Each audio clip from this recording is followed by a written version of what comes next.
የመኖር ተስፋ ያሳየ የነገ ህልሙ እንግዲያው አለሁኝ ሰላም ተፈጥሯል። ስለዚህ ሁሉም ጥያቄዎቼ በሰላም ይፈታሉ ብሎ ተስፋ ያደረገበት የተስፋ ጭላንጭል ያየበት የጥይት ድምጽም ጠቅላላ ላንዴ የጠፋበት ለቀጣይ ተስፋውም የለመለመበት ነበረ። ያንን የሰላም ውል ህዝብ ነው ሰላም የጠማው እንጂ በአመራሮች መሃል ግን ያንን ሰላም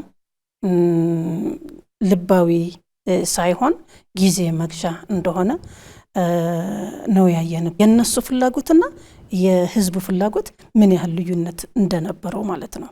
ስለዚህ እነሱ አሁን በፕሪቶሪያው ውል ስምምነት ካባውን አድርገው ስራቸው እየሰሩ እንደነበር አሁን የደረሱበት ሁኔታ ስናይ ያሳያል። ትግራይ ህዝብ ከሁሉም በላይ ከነሱ እንዲነጠል መደላደል የፈጠረበት ጽምዶ ነው። ይሄ ጽምዶ ነው። ምክንያቱም ሻዕቢያ በትግራይ ህዝብ ላይ ምን እንደፈጠረ ያውቃሉ። በማስገደድ በፍጹም ጭካኔ ወደ ማሰልጠኛ መውሰድ ወይም ደግሞ ወደ ጦርነት መውሰድ ራሱ በሀገርም ይሁን በዓለም አቀፍ ይሁን ህጋዊ ተቀባይነት የለውም።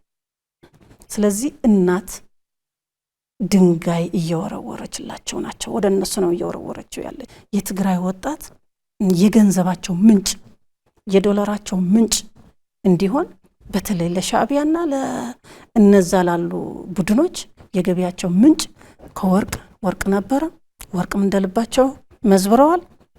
ወርቅ ብቻ አይደለም የትዕምት እንዳለ ሀብታቸው ወደ ሻዕቢያ ወደ ኤርትራ ነው እያዘመቱት ያሉ ማለት ነው። ስለዚህ የትግራይ ሀብትም ጭምር ነው እየተመዘበረ ያለው፣ ወጣቱም ጭምር ነው ንግድ የከፈቱት ማለት ነው። ይሄ በኢንተርናሽናልም ትልቅ ወንጀል ነው፣ ናሽናልም በጣም ትልቅ ወንጀል ነው። ትምህርት ቤት ደግሞ ለምን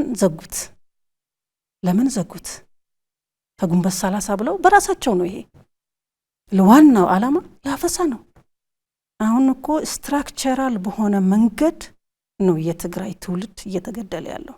በጦርነት ውስጥ ሆኖ ነው እኮ በጦርነት ስነ ልቦና ሆኖ ነው እየተማረ ያለው። አሁን እኮ ጽምዶ ሲባል ትምህርቱን ትቶ ስንት እንደጠፋ ማለት ነው። እንኳን ሊማር ይቅርና ትምህርቱን ትቶ ስንት እንደጠፋ ይታወቃል ማለት ነው። ስለዚህ የተማረ ትውልድም አሁንም እየተሸጠ ያለው የተማረ ነው። ያንን የተማረ ትውልድ እኮ ነው ወደ ሱዳን እየተሸጠ ያለው። የተማረ ትውልድ እኮ ነው አሁን በማሰልጠኛ ማጎሪያ ያለው እኮ የተማረ ትውልድ ነው። ሁለተኛ ክፍል የታወቀ ነው። ህጉም ያውቃሉ። ስለማያውቁ አይደለም። ስለዚህ አውቀው የሚያደርጉት የትውልድ መግደል ስራ ስለሆነ ነው።